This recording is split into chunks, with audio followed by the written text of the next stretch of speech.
மாதம் இவ்வளோ செலவாகுது அவ்வளோ செலவாகுதுன்னு ஹஸ்பண்ட் புலம்புறாரு. இதனால் வந்து பார்த்தீங்கன்னா தொடர்ந்து 3 மாதம் நான் வந்து பில்லெல்லாம் எழுதி வச்சுருக்கேன். என்னென்ன செலவு பண்ணோம் அப்படிலாம் டீட்டெயிலெலாம் வந்து லாஸ்ட்டில் சொல்கிறேன்.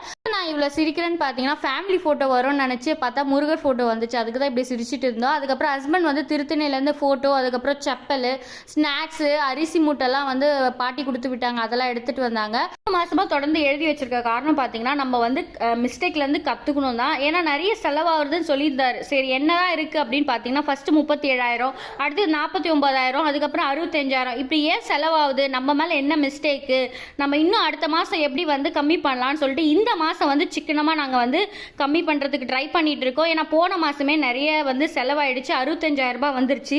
காய்கறி பார்த்தீங்கன்னா 326 ரூபாய். அப்படி என்னதான் நான் வாங்கியிருக்கேன் நீங்களே பாருங்கள். இதுக்கு ஏன் இவ்வளோ ரேட்டுன்னு தெரியல. போல நீங்களும் நோட்டில் எழுதி வச்சுட்டு மாதம் மாதம் எவ்வளோ ஆகுதுன்னு செக் பண்ணி பாருங்கள். விலைவாசி அதிகமாகிட்டு வருது, இருந்தாலும் நம்மளும் நிறைய விஷயம் கற்றுக்கணும்.